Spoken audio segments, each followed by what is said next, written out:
ሰላም ጤና ይስጥልን ተመልካቾቻችን ከአንከር ሚዲያ ዝግጅት ክፍል ያክብሮ ሰላምታችንን እናቀርባለን። ዜናዎችን ይዤ መጥቻለሁ። መሳይ መኮንን ነኝ። የኦሮሚያ ክልል ፕሬዝዳንት አቶ ሽመልስ አብዲሳ ሰሞኑን በኦሮሚያ ያስተላለፈ የጥላቻ ንግግር ስርዓቱ የገባበትን ቀውስ ለመሸፈን እንደሆነ ስማቸው እንዲጠቀስ ያልፈለጉ አንድ የቀድሞ የኦሮሚያ ብልጽግና ከፍተኛ አመራር አባል ገለጹ።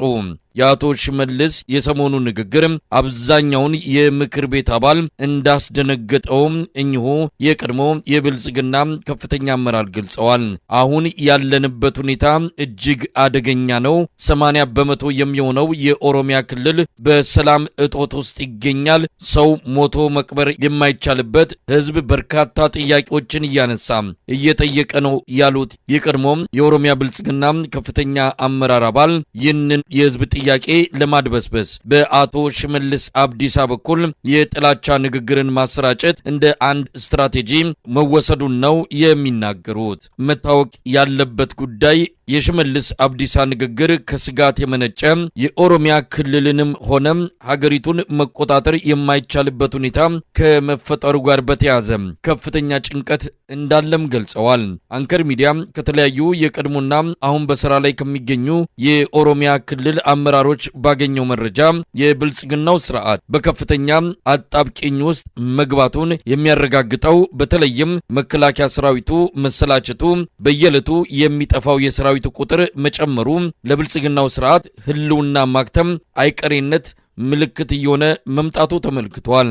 የሰራዊቱን በገፍ እየጠፋና ለተለያዩ ኃይሎች እጅ እየሰጠ የመምጣቱ የቅርብ ጊዜው ክስተትን ለመቀልበስ እየተወሰዱ ያሉት እርምጃዎች ውጤት አለማምጣታቸው ስርዓቱ እያበቃለት እንደሆነ ማሳያ ተደርጎም ተወስዷል።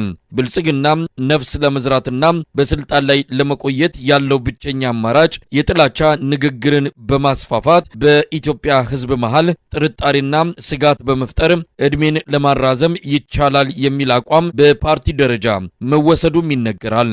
ህዝብ ከተባበረ ያልቅልናል። ከእንግዲህ መከላከያ ሰራዊቱን የስርዓታችን ዘበኛና ጠባቂ ልናደርገው አንችልም። ያለን አማራጭ በብሔርም ሆነ በሃይማኖት ህዝቡን መከፋፈል ይገባል የሚለው የብልጽግና መንግስት አስደንጋጭ ውሳኔን በየደረጃው ለማስፈጸም አመራሩ ከስምምነት ላይ መድረሱንና የአቶ ሽመልስ አብዲሳ የሰሞኑ የጥላቻ ንግግርም የዚህ ውሳኔ አካል መሆኑን ነው የቀድሞ የኦሮሚያ ብልጽግና ከፍተኛ አመራር አባል በተለይ ለአንከር ሚዲያ የገለጹት። የሚቆጣጠሩት ነገር እየቀነሰ መጥቷል። በአዲስ አበባ ኦሮምኛ የሚናገር ሰው እንደተለየ ፍጡር እየታየ ነው። የብልጽግናው ስርዓት በፈጠረው ጥላቻ ላይ የተመሰረተው መንግስታዊ መዋቅር ምክንያት የኦሮሞ ህዝብን በጉያው ስር እንዲሆን በሌሎች እንዲጠላ ማድረግ ለስልጣን እድሜው ማራዘሚያ አድርጎ እየወሰደ ነው ያሉት የቀድሞ ከፍተኛ የኦሮሚያ ብልጽግና አመራር አባል ሽመልስ አብዲሳ ይህን ውሳኔ በማስፈጸም ላይ ይገኛል ሲሉም አጽንኦት ሰጥተው ገልጸዋል። የአቶ ሽመልስ አብዲሳ የሰሞኑ ንግግር በዓለም አቀፍ ፍርድ ቤት የሚያስጠይቅ ነው ያሉት የቀድሞ ከፍተኛ አመራር አባል የኢትዮጵያ ህዝብ በስርዓቱ አደገኛ ወጥመድ ውስጥ እንዳይገባ መልእክት አስተላልፈዋል። አቶ ሽመልስ አብዲሳ በሁለት ጎራ ከፍሎ ጠላትና ባንዳ በሚል ፈርጆ ያስተላለፈው የጥላቻ ንግግር የብልጽግና ስርዓትን ድብቅ አጀንዳ ዳግም ያጋለጠ እንደሆነም ተመልክቷል። አቶ ሽመልስ ጠላት ብሎ የፈረጀው የቀድሞ ስርዓት ተመልሶ እንዲመጣ የሚፈልጉ በተለይም የአማራና የትግራይ ኃይሎችን ሲሆን የ4 ኪሎን መንገድ ጠመዝማዛ አድርገንባቸዋል ብለዋል። ህዝባችን ላይ እንደ መዥገር የተጣበቁትን አራግፈናቸዋል፣ ሙሉ በሙሉ ግን አልጠፉም። የቀሩትን ደግሞ እናራግፋቸዋለን። ለዚህም በሰፊው እየሰራን ነው ያለው ሽመልስ አብዲሳ በሁለተኛ ጎራ ከፍሎ ባንዳ በሚል የዘለፋቸው ደግሞ ከሌሎች ጋር የሚሰሩ የእናት ጡት ነካሽ የሆኑ የኦሮሞ ተወላጆችን እንደሆነ ለማወቅ ተችሏል። በዚህም እነ ጀዋር መሐመድን ጨምሮ የአብይ አህመድ አገዛዝን የሚቃወሙ የኦሮሞ ልሂቃንንና የኦሮሞ ነጻነት ሰራዊትን ኦላን ባንዳም ከኦሮሞ ተፈጥረው ኦሮሞን ለማጥፋት የሚሰሩ ጠላቶች ናቸው ብሏል ሽመልስ አብዲሳ። አብይ አህመድን መንካት የኦሮሞ ህዝብ በመስዋዕትነት በእጁ የጨበጠውን ስልጣን ማጣት ነው ያለው ሽመልስ አብዲሳ አብይ አህመድም ሆነ የብልጽግና መንግስትን መጠበቅ የኦሮሞ ህዝብ ዋና ተግባርና ኃላፊነት ነው ሲልም ገልጿል። የጥላቻ ንግግር በማድረግ በኢትዮጵያ የፖለቲካ መድረክ ገዝፎ የሚታየው ሽመልስ አብዲሳ ከዚህ በፊትም በርካታ መሰል ንግግሮችን ያደረገ ሲሆን አሁን ባለው ሁኔታ ብቸኛ የስልጣን ማራዘሚያ ስትራቴጂ ይህንን የጥላቻ ንግግር ማስፋፋት እንደሆነ ታምኖበት እየተሰራ እንደሆነ ነው ስማቸው እንዳይጠቀስ የጠየቁ የቀድሞ የኦሮሚያ ብልጽግና ከፍተኛ አመራር አባል ለአንከር ሚዲያ የገለጹት። የአብይ አህመድ አገዛዝ የፋኖ መሪዎችን ገድሎ ለሚመጣ ወይም ጠቁሞ ላስመታ እስከ 3 ሚሊዮን ብር ለመስጠት መወሰኑ ተገለጸ። ከፋኖ ኃይሎች በመክዳት ከነጦር መሳሪያው ለሚሰጥ ደግሞ በተለያየ መልኩ ክፍያ ሊፈጸም እንደሚችል ተመልክቷል። በሌላ በደረሰን ዜና የአብይ አህመድ ጀነራሎች ጦርነቱን ትተው ስልክ እየደወሉ የፋኖ አመራሮችን እባካችሁ ወደ ሰላም ግቡ የሚል ልመና ላይ መሰማራታቸው ታውቋል። ከሰሞኑ እጅ ሰጥቶ ገባ የተባለው ኃይልም እንደተጠበቀው ለአገዛዙ ያስገኘው ለውጥ እንደሌለ እየተነገረ ነው። በበርካታ የአማራ ክልል አካባቢዎች ውጊያዎች ተጠናክረው ቀጥለዋል። በዚህ ዙሪያ ያዘጋጀነውንና ከፋኖ መንደር የተሰኘውን ፕሮግራማችንን ነው ይዘን የቀረብነው። የዘውትር ተሳታፊያችን መስመር ላይ ሆኖ መረጃዎችን ሊያካፍልን ተዘጋጅቷል። ወደ እሱ ነው በቀጥታ የማመራው። በዜናዎች እንጀምር። ባለፉት 2 ቀናት በአማራ ክልል ያሉ ወቅታዊ የህልውና የተጋድሎ እንቅስቃሴዎችን መረጃዎችን በማካፈል እንጀምራለን። መሳይ የፋኖ ኃይሎች በአማራ ክልል እያደረጉ ያሉት ጦርነት የመከላከያ ኃይሉ ብልጽግና አጠቃላይ የሰራዊቱ ጥምር ኃይል ግራ እስኪገባው ድረስ ነው ወታደራዊ ስልቶችን በመጠቀም በሄደበት ሁሉ መንገድ እየተመታ ከፍተኛ ጉዳት እየደረሰበት እንደሆነ እየተገለጸ ይገኛል። የፋኖ ኃይሎች የሉም በተባሉበት አካባቢ የመከላከያ ኃይሉ ከፍተኛ እንቅስቃሴ በሚያደርግባቸው አካባቢዎች ድንገት ደርሰው ጥቃት በመፈጸም ጉዳት እያደረሱበት ነው የሚገኙት። አሉ ተብለው በሚኬዱበት አካባቢ ደግሞ የፋኖ ኃይሎች ምንም ዳናቸውና ዱካቸው ሳይገኝ የቀረ የመከላከያ ኃይሉ ድንገት የሉም ተብሎ ወደ መከላከያ ካምፓቸው በሚመለሱበት ሰዓት የደፈጣ ውጊያ እና የቆረጣ ውጊያ በማድረግ ከፍተኛ ጉዳት እያደረሱበት ነው። እንግዲህ በሄደበት እና በዋለበት አውደ ውጊያ ሁሉ መሸነፍ፣ መበተን፣ መዝረክረክ የማይሰለቸው የአገዛዙ ጦር ያው እንደተለመደው በዚህ ሰሞን በአማራ ክልል በተለያዩ ውጊያ ቀጠናዎች በፋኖ ኃይሎች ከፍተኛ ሽንፈት እየደረሰበት እንደሚገኝ ተመላክቷል። የአማራ ፋኖ ብሔራዊ ኃይል ምዕራብ አማራ ቀጠና ቴዎድሮስ እዝ በሚንቀሳቀስባቸው ነፃ ይዞታዎችን ለመቆጣጠር የአገዛዝ ጦር ከደብረ ማርቆስ ወደ ሊባኖስ ደንባ ወደ ተባለ ቦታ ሲንቀሳቀስ የፋኖ ኃይሎች ከበባ በመፈጸም ማጥቃት በመፈጸም ጉዳት አድርሰውበታል። የፋኖ ኃይሎች 206ኛ ኮር 34ኛ ክፍለ ጦር ዛምብራ ሻለቃ በፈጸመው የደፈጣና የመልሶ ማጥቃት እንቅስቃሴ አንድ ፓትሮልን ጨምሮ በርካታ ወታደራዊ ተሽከርካሪዎች በመቃጠላቸው እንዲሁም በርካታ ቁጥር ያለው የአገዛዙ ጦር መደምሰሱ ታውቋል። በተደረገው ውጊያ ተመቶ ሲሸሽ በነበረው የአገዛዙ ጥምር ጦር ላይ ተከታትሎ በመምታት እስከ ማርቆስ ከተማ ማረሚያ ቤት ዘልቀው በማጥቃት ከባድ ጉዳት ያደረሱበትና በዚህ ውጊያ 3 መደበኛ ምሽጎችን የፋኖ ኃይሎች ተቆጣጥረው ወደ ከተማው አቅራቢያ ዘልቀው በመግባት ሲሸሽ የነበረውን የመከላከያ ሰራዊት እየተከተሉ መምታታቸውን አስታውቀዋል። ውጊያው እስከ ምሽቱ 12 ሰዓት ለተከታታይ 7 ሰዓት ያለማቋረጥ በተደረገው የመልሶ ማጥቃት ከ37 በላይ የአገዛዙ ጦር መደምሰስ መቻሉን አስታውቀዋል። በተመሳሳይ ሰዓት በምስራቅ ጎጃም ደጀን ወረዳ በደጀን ከተማ በቅርብ ርቀት አዲስ ውጊያ መቀስቀሱንና ውጊያው አሁንም እየተካሄደ ሲሆን ከከተማዋ ዘልቀው የገቡ የፋኖ ኃይሎች በከተማዋ አቅራቢያ የነበሩ 2 ምሽጎችን ማጥቃታቸውንና የአገዛዙ ጦርም ከምሽጎቹ ወጥቶ ወደ ከተማ መግባቱን እና የወረዳው ፖሊስ አዛዥ ዋና ሳጂን አስናቀ ማናዬ የተባለው በመከላከያ ሰራዊቶች ብስጭት ምክንያት ከተማው ላይ እንቅስቃሴ በሚያደርግበት ሰዓት መመታቱንና ይሄ የወረዳው የፖሊስ አዛዥ ምንም አይነት ጥፋት ሳያጠፋ ነገር ግን ተመቶና ተበትኖ ወደ ከተማው ወደ ደጀን ከተማ የገባው ኃይል እርምጃ እንደወሰደበት አንዳንዶችም የፋኖ ኃይሎች በከተማዋ ላይ የከተማ ስኳዶችን አስቀድሞ በማስገባት እርምጃ ወሰዱበት የሚባል ሌላ መረጃ መጥቷል። እንግዲህ በዚህም ሆነ በዛ ያው የአገዛዙ ደጋፊ በመሆኑ ሰውየው ዋና ሳጅን አስናቀ ማናዬ የወረዳው ፖሊስ አዛዥ ተገሏል ማለት ይቻላል። በሁለት አጃቢዎችም እንዲሁ መቁሰላቸውን ነው መረጃዎች የሚያመላክቱት።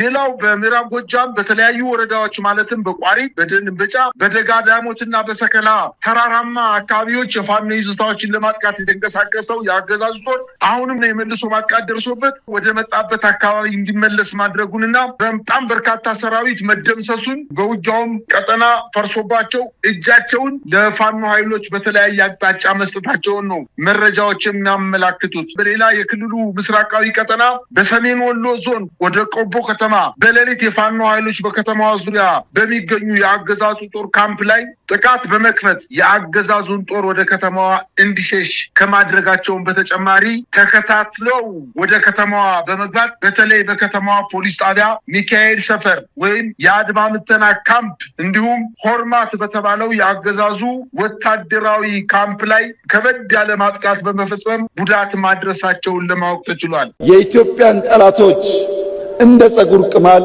አንድ በአንድ እናራግፋለን። እንግዲህ በንግግሩ ያው ዛቻው ፉከራው እንደተለመደው ተሰምቷል። አዲስ ነገር የለም። ቅኔው ሲያልቅበት ቀረርቶ ጨምረበት ነው የሆነው። ከዚህ በኋላ ሰውየው አዲስ ነገር የሚናገር አይደለም። የተለመደውን በልጽገናል፣ እንሰራርተናል፣ ሰማይ ላይ ደርሰናል፣ እንዲህ አይነት ተመሳሳይ የሆኑ ምንም አይነት የይዘት ለውጥ የሌለው አንድ መድረክ ላይ የተናገረውን የምንም የቃላትም የድምጸትም ልዩነት ሳይኖረው ደግሞ ደጋግሞ የሚናገር ሁሉ ነገር ያለቀበት አይነት ሆኖ ነው የቀረበው። ከምንም በላይ ጠላቶቻችንን ጸጉር ላይ እንዳለቅማል ለቃቅመን እናራግፋቸዋለን ብሎ በዚህ አይነት የቃላት አጠቃቀም ችግር ባለበት ሁኔታ ከአንድ የሀገር መሪ እንዲህ አይነት ቃል በመጠቀም ጠላቶቻችንን በሙሉ አራግፈን እንጨርሳለን ያለው ምን አይነት ትርጉም የሚሰጥ ፕሮፓጋንዳ እንደሆነ ግልጽ አይደለም። ከአብይ አህመድ የበለጠ የኢትዮጵያ ጠላት የለም። ከአብይ አህመድ የበለጠ ኢትዮጵያ ስጋት የለም። ኢትዮጵያ ጠላት ብላ ምናልባት በስጋት ደረጃ በቁጥር አንድ ልታስቀምጠው የምትችለው አብይ አህመድን ነው። በየጊዜው ጠላት እያበራከተ ይራሱን በየጊዜው ተቀናቃኞቹን እያፈራ እየፈለፈለ የሚሄድ በየቦታው እሱን ለመጣል ነፍጥ የሚያነሱ እሱን ለመጣል ሰላማዊ ትግል የሚቀሰቅሱ የሚያነሱ የህብረተሰብ ክፍሎች እየጨመሩ መጡ እንጂ እየተራገፉ እንዳልመጡ በግልጽ እያየን ነው። ለራሱ መንደርም ማረጋጊያ ይሆናል ብሎ የተናገረው ነው። የእሱም መንደር እየሰማው አይደለም። የእሱም መንደር እሱን ከመስማት ይልቅ እሱ መቼ ይሆን ያዘጋጀው ቤቱ የሚሄደው በአቡዳቢ አካባቢ ቤተመንግስት እንዳሰራም ይነገራልና ያ ቀን መቼ ነው ብሎ የራሱ መንደርም ውስጥ ለውስጥ ያንሾኳሾከ እንዳለ እንሰማለን። አደባባይ የሚናገሩት ሌላ ነው። ከመጋረጃው በስተጀርባ ግን ይሄ ሰውዬ ጥሎን ይሄዳል የሚለው ጭንቀትና ስጋት ነው ብልጽግና መንደር ያለው እንጂ አሁን እሱ አደባባይ ወጥቶ እንደሚፎክረው እንደሚናገረው እንደሚዘልፈውና እንደሚዝተው እንዳልሆነ በግልጽ የሚታወቅ ነገር ነው። ለማንኛውም የብሔር ብሔረሰቦች ቀን የሚባለው የኢትዮጵያን ሕዝብ እኩልነት ያፈረሰ በዚህ ቀን ብቻ ብሔረሰቦች እየታዩ እኩልነታቸው የሚነገራቸው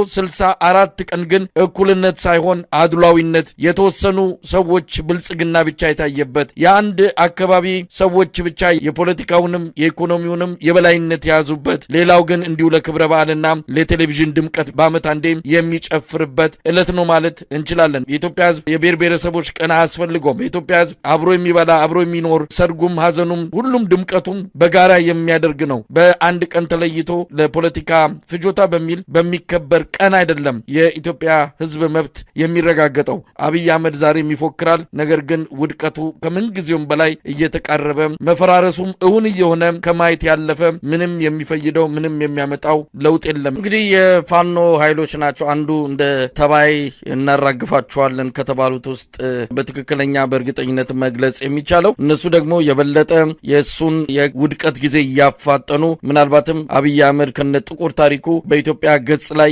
የሚጠፋበት ሩቅ እንደማይሆን የሚያረጋግጡ የትግል እንቅስቃሴዎች ናቸው እየተደረጉ ያሉትና እስቲ በአንተ በኩል ባለፉት 2-3 ቀናት ዛሬን ጨምሮ በአማራ ፋኖ የተለያዩ አደረጃጀቶች እየተካሄዱ ያሉ የሉና ተጋድሎ መረጃዎችን በተመለከተ የተወሰኑትን ብታካፍልን። የአማራ ፋኖ ወታደራዊ ጠቀሜታ ያላቸውን ቦታዎች ከያዛቸው አካባቢዎች አንዱ የጎጃም ፓዊና ቻግኒ አካባቢ ነው። በዚህ አካባቢ የአማራ ፋኖ ብሔራዊ ኃይል ምዕራብ አማራ ቀጠና ቴዎድሮስ እዝ የ105ኛ ኮር 66ኛ ክፍለ ጦር ለተከታታይ 4 እና 5 ቀናት ከፍተኛ የሆነ ውጊያ ሲያደርግ እንደሰነበተ ይታወቃል። በተለይ በዛሬው ዕለት በተደረገው ውጊያ እጅግ በጣም የሚያስደንቅና የሚያስገርም ድል ነው የተጎናጸፉት። ኮሎኔል አጥናፉን ጨምሮ ሻለቃ ታምራትን እንዲሁም ሌሎችም የመቶ መሪዎች መቶ አለቆችን ሻምበሎችን ጨምሮ በርካታ የአገዛዙን ጦር መደምሰሳቸውን በአጠቃላይ በተደረገው ውጊያ ከ37 በላይ የአገዛዙ ጦርን መደምሰስ መቻላቸውንና ከ75 በላይ ማቁሰል መቻላቸውን የዛ አካባቢ የፋኖ ህዝብ ግንኙነት አስታውቋል። በተደረገው ውጊያም 32 ጥቁር ክላሽንኮቭ፣ 3 አስቃጥላ የብሬን ጥይት፣ 1 የጦር ሜዳ መነጽር፣ 1 ስናይፐር መነጽር፣ ከ17 በላይ የእጅ ቦምቦች፣ ከ1500 በላይ የክላሽ ጥይት፣ 2 ብሬን ሸንሸሎችና ከ100 በላይ የድሽቃ ተተኳሾች እንዲሁም በዚሁ አካባቢ ዘንዘል በተባለ አካባቢ በተደረገ ከፍተኛ ውጊያ የአገዛዙ ጦር ይህን ያክል ጉዳት የደረሰበት ቢሆንም ከተለያየ ቦታ በተለይ ከፓዊ አካባቢ የተጨማሪ ኃይል አምጥቶ እነዚህን 2 ቦታዎች ለመቆጣጠር ያደረገው ጥረት ከፍተኛ ጉዳት ደርሶበት እንደገና መመለሱንና አሁንም ውጊያው እየተካሄደ እንደሆነና የፋኖ ኃይሎች ግን የልባቸውን ሰርተው ቦታውንም መቆጣጠር መቻላቸውን አስታውቀዋል። ከፓዊ ተጨማሪ ኃይል አምጥቶ እነዚህን አካባቢዎች የታፈኑ አካባቢዎችን ለማስለቀቅ አሁንም ጥረት እያደረገ ቢሆንም የከባድ መሳሪያዎችን በመተኮስ አካባቢ በደረሰ ሰብል ላይ ከፍተኛ ጉዳት እንዳደረሰና የፋኖ ኃይሎች ግን ይህን ሁሉ ተቋቁመው በተለይ ዘንዘል የተባለችውን ከተማ በመቆጣጠር እየገሰገሱ እንደሆነ የአገዛዙ ጦር ደግሞ ከፍተኛ ክሳራ ደርሶበት እነዚህን ወታደራዊ መኮንኖችን ጨምሮ የቆሰሉ ሌሎችን በሄሊኮፕተር ወደ ባህር ዳር ይዟቸው እንደሄደ በተለይ በዚህ አካባቢ የምዕራብ እዝ 92ኛ ክፍለ ጦርና የ22ኛ ክፍለ ጦሮች በጋራ ነበር ለማጥቃት እንቅስቃሴ ያደረጉት። ነገር ግን ሳይችሉ ቀርተው ልክ በእነሱ ተመጣጣኝ ቁጥር ያለው የፋኖ ኃይል 2 ክፍለ ጦር የፋኖ ኃይሎች ተሰልፈው የመልሶ ማጥቃት በማድረግ ትልቅ ድል መጎናጸፋቸውን ነው መረጃዎች እያመላከቱ የሚገኙት። እንዲሁም ከሸዋሮቢት አቅራቢያ ቆቦ በተባለ ቀበሌ ላይ በተደረገ ከባድ ውጊያ የነበረውን የአገዛዙን ጦር በርካታ ኃይል መደምሰስ መቻሉንና ቆቦ ቀበሌና የምትባለውን አሁንም በፋኖ ኃይሎች ቁጥጥር ስር መሆኗን ለማወቅ ተችሏል። በሌላ አቅጣጫ የአማራ ፋኖ ብሔራዊ ኃይል ደቡብ አማራ ቀጠና አሳምነው እዝ አጼ ዘርዓ ያዕቆብ 1ኛ ኮር 7 ለ7 ክፍለ ጦር በኤፍራታና ግድም ወረዳና ካናኮርማ ቀበሌ በተደረገው ከባድ ውጊያ በካራ ለጎዶ ቀበሌና አካባቢው የ103ኛ አየር ወለድ ጦር ላይ በሰነዘሩት ከፍተኛ ማጥቃት የአገዛዙ ጦር ክፉኛ መጎዳቱና ከሸዋሮቢት ተነስቶ ወደ ቆቦ ቀጠና ሲጓዝ በነበረው 103ኛ አየር ወለድ ክፍለ ጦር የሸዋ ጠቅላይ ግዛት እዝ የራምቦ ክፍለ ጦር 3ኛ ሻለቃና የ7 ለ7 ክፍለ ጦር ከ40 አርበኞች ጋር በመቀናጀት በጋራ በፈጸሙት ማጥቃት ከአጣዬ ኤፊሶን በሚወስደው መንገድ መሃል ቆርጠው ከፍተኛ ጉዳት እንዳደረሱበትና አሁንም በኤፊሶን አካባቢ ከፍተኛ ውጊያ እየተደረገ እንደሚገኝ ለማወቅ ተችሏል። ይህ በእንዲህ እንዳለ ከአንድ ወር በፊት የአማራ ፋኖ በሚንቀሳቀስባቸው በሰከላ አካባቢ የአማራ ኃይሎችን ለመምታት ጦሩን አሰልፎ ጠንካራ ወደ ሆነው የፋኖ ይዞታ ገስግሶ ሄዶ የነበረው የአገዛዙ ጦር ተመቶ ሲመለስ በ6 አርሶ አደሮች ላይ ምላሳቸውን፣ ብልታቸውን፣ እጃቸውን ቆርጦ ቆዳቸውን ተልትሎ አስፓልት ላይ ጥሏቸው እንደሸሸ ይታወቃል። እንግዲህ የፋኖ ኃይሎች ብድር መላሽ ሆነው አጉት በተባለ ቀበሌ ንጹሃን በተገደሉ ቦታ ላይ በተደረገው ውጊያ የአማራ ፋኖ ብሔራዊ ኃይል ቴዎድሮስ እዝ ከ50 በላይ የመከላከያ አባላቱን በመግደል 42 ጥቁር ክላሽ በመማረክ በምርኮ ማግኘታቸውንና በዞ 23 እና በምርፍ የተደገፈ ከፍተኛ ውጊያ ቢያደርግም የአገዛዙ ጦር አጉት ከተማን ለቆ መውጣቱንና በአካባቢው በሚገኝ ተራራ ላይ ራሱን እየተከላከለ እንደነበርና የፋኖ ኃይሎች ብድርን የሚመልሱ ህዝባቸውን የሚታደጉበት ደረጃ ላይ መድረሳቸውንና የመከላከያ ገዳይ የሆነው ስርዓት ግን አሁን ሲቪሎችን እየገደለ ቢቀጥልም ነገር ግን የፋኖ ኃይሎች በቀል እንደፈጸሙና ከ50 በላይ የአገዛዙን ጦር በውጊያ ሜዳ ላይ መግደላቸውን ከዚህ ቁጥር ያልተናነሰ ኃይል ደግሞ ማቁሰል መቻላቸውን ለማወቅ ተችሏል።